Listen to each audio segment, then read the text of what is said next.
Gloire à toi, Seigneur, honneur, puissance et majesté. Gloire à toi, Seigneur, honneur, puissance et majesté.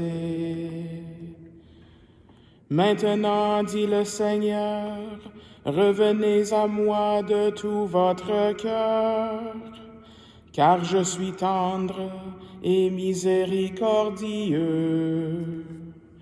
Gloire à toi, Seigneur, honneur, puissance et majesté.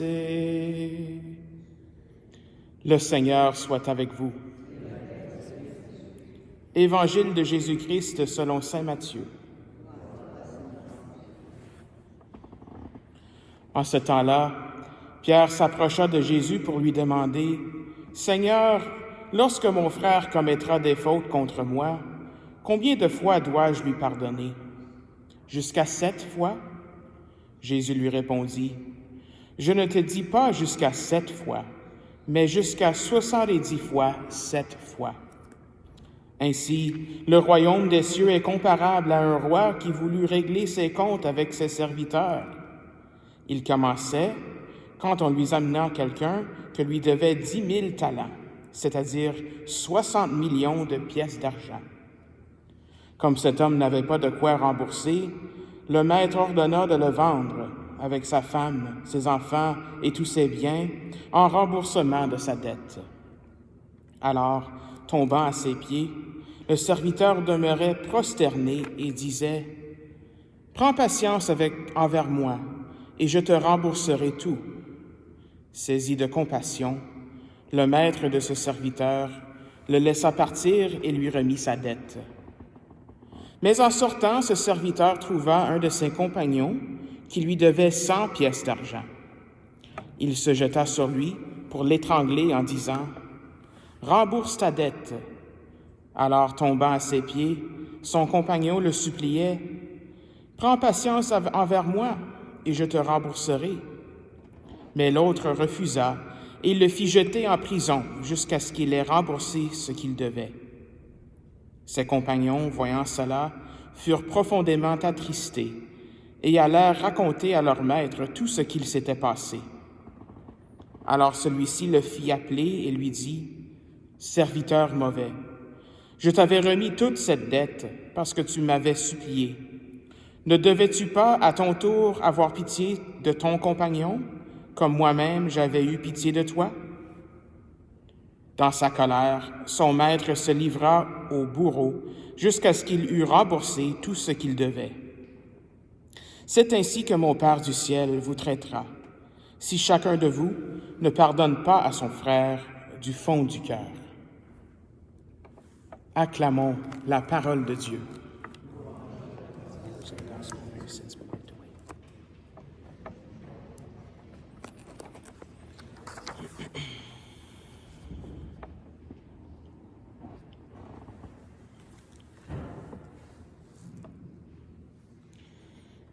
J'aime beaucoup quand on retrouve une partie de la messe dans les lectures.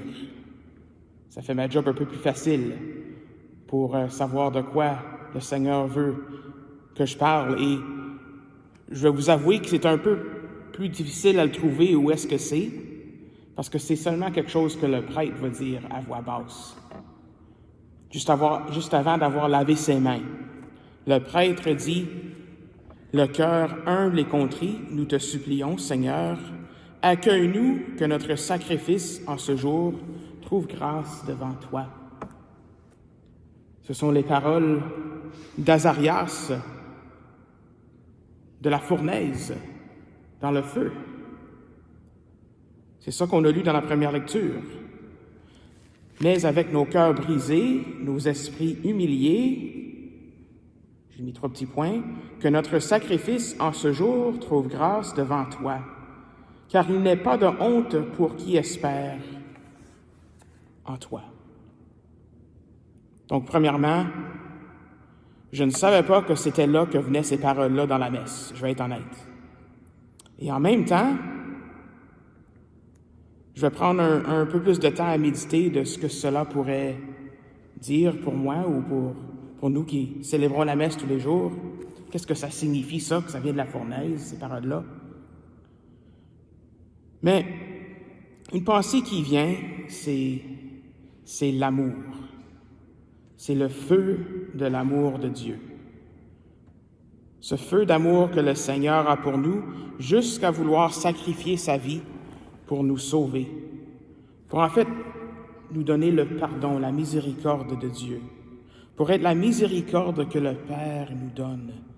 C'est ça que nous célébrons à la messe, n'est-ce pas? Ce sacrifice. Oui, en Jésus, nous avons cette réconciliation, ce pardon offert par le Père, qui est plein de tendresse et de miséricorde. Et dans notre évangile, j'avais mentionné au début de la messe que c'est comme une parabole vivante dans ce que nous prions chaque jour. Pardonne-nous nos offenses, comme nous pardonnons aussi à ceux qui nous ont offensés. On a ce serviteur qui se voit pardonner sa dette de 10 000 talents. J'ai lu en quelque part qu'un talent, c'est le salaire annuel de quelqu'un. Donc, pense à 10 000 talents, il faut travailler pour 10 000 années pour repayer cette dette. Tout le monde, même si la cathédrale était remplie de personnes, tout le monde, si on travaille ensemble pour repayer la dette d'une personne, ce ne serait pas possible. 10 000 talents. Et lui, ce serviteur, s'est fait pardonner ça. Mais il ne pouvait même pas pardonner la dette de 100 pièces d'argent d'un de ses compagnons. Puis une pièce d'argent, quand on compare les chiffres, une pièce d'argent, c'est le salaire d'une journée. À la fin de la journée de travail, tu as une pièce d'argent. Donc 100 jours de travail. Un peu plus que 3 mois de travail. Donc ça, c'est faisable.